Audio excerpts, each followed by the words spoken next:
Hi everyone, and welcome to the 14th of December. I hope you are enjoying the run up to Christmas, but I really hope that if it's all a bit much, that this Advent calendar is providing you with that little mindful moment each day. Certainly is for me, and I'm really enjoying seeing all your paintings, so keep sharing them and tagging us at the Winton Paper Co.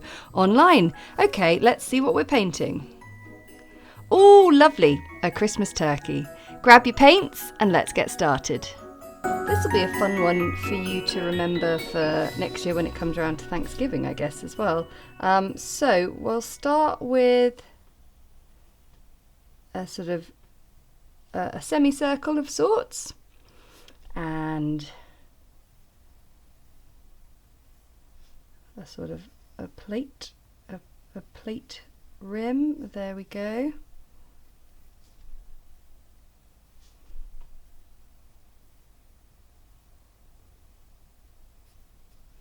And then we're going to have a big turkey leg.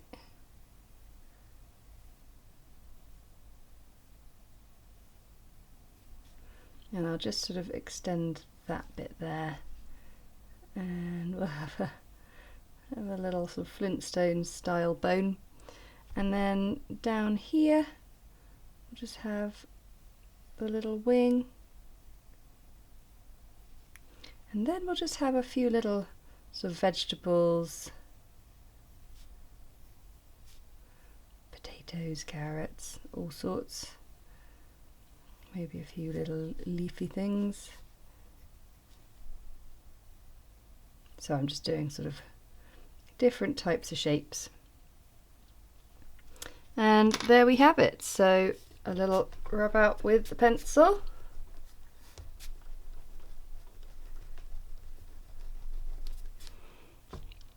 And we need a lovely glossy sort of tan orangey colour. That's quite nice, isn't it, for the turkey?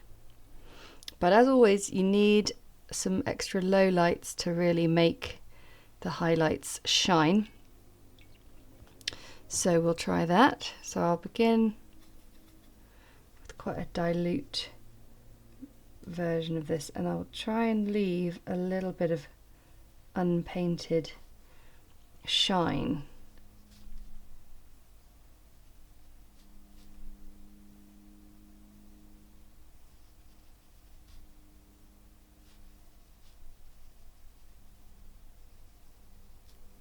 As I go down into the corners and the nooks and crannies, I will take that brown. And also just down the side here.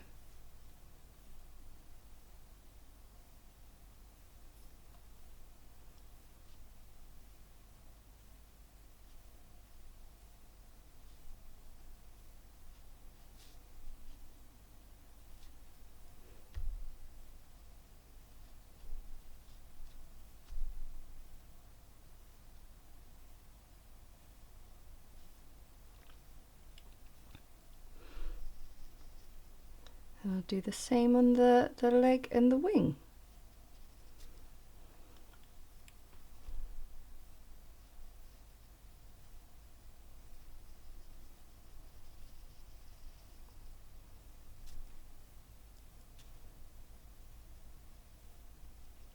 I really don't have a lot of time for turkey the rest of the year. It's just never really a meat I'm that excited about. And we had, I mean, we're sort of meat eaters. We try not to eat too much, but we do eat it. But last year we had a vegetarian Christmas with my stepsister and her husband, who are both vegetarian, and that was really cool to try that because it was absolutely delicious and just totally different. And I think again it sort of harks back to what I was saying about going on holiday at Christmas or doing different things at Christmas. Makes me feel quite happy to embrace change and try new things. I think that's always a good way to be.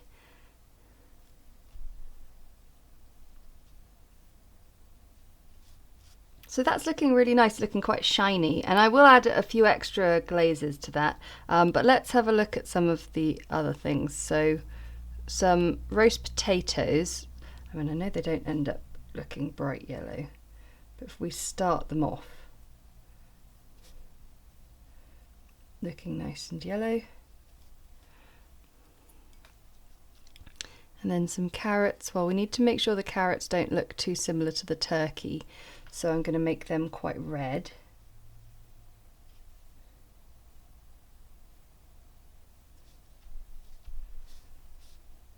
I don't know if we're going to have space for many other things actually. Maybe I'll just put a few more extra ones in.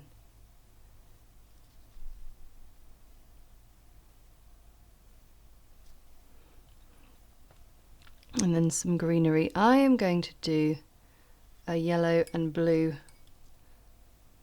green. That's kind of nice.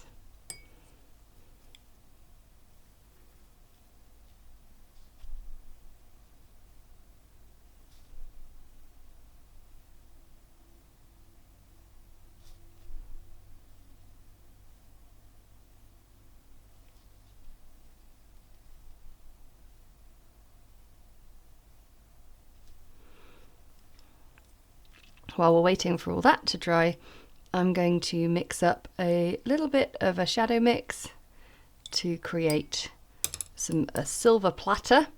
So get my large brush out.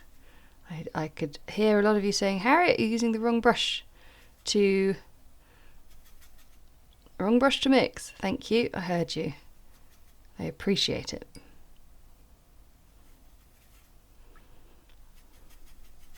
I'm making an awful lot of colour here, which I don't need all of it, so I might just, I've got a little bit of kitchen roll here, just blot a little bit of that off.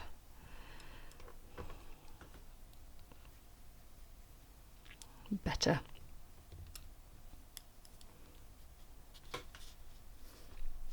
So I'm going to just kind of edge that. Oh, that's definitely not dry. I kind of really like how the veg has sort of bled into that. It's one of the joys of watercolour is we never quite know what's going to happen. So I'm going to, almost looks like a sort of mirror.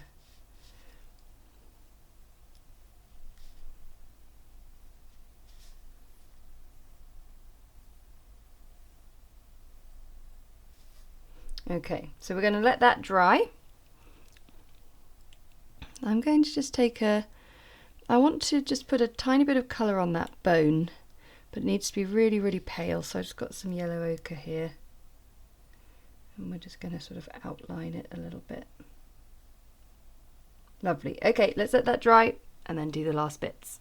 Right, I've got my tiny weeny brush and I've got a bit more sort of concentrated brown and blue combo, which I'm going to use to sort of add a little bit of definition to the platter.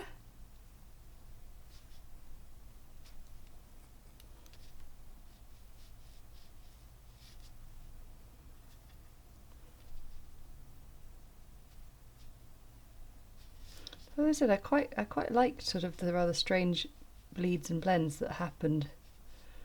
So, like I say, it looks like a mirror. So happy with that. Now we're going to do some sort of slight burnishing on the vegetables. So bits of brown on the potatoes. Just the tiniest bit on your brush, and you can just sort of spread it around on it.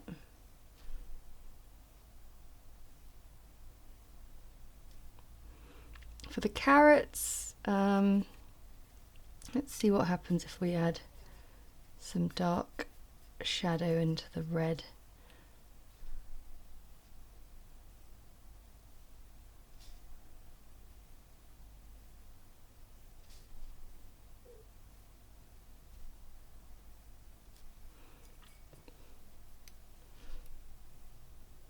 So I think anything you do, you can just get a clean wet brush and just sort of blend it in, bleed it in. And then for the veg, the greenery, I'll just get a bit of a stronger colour with this green and just give it a few sort of scribbles of detail here or there. I think that works rather well.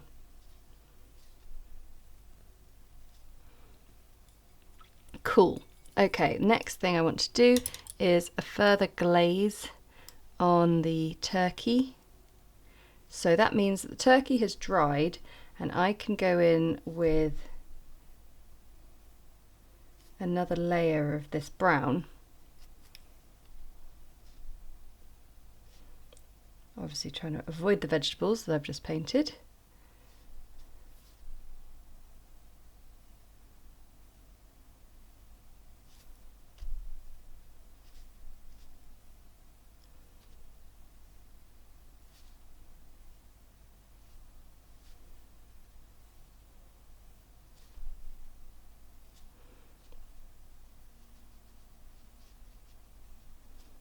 And that just gives it a little bit more of a glossy finish, and you could even get some sort of concentrated brown and do one last little touch. Okay, and then I think one thing I'd rather like to do is with some sort of faint yellow ochre is have some heat coming off the top and a tiny bit of shadow underneath. It's always good to place these things in their surroundings.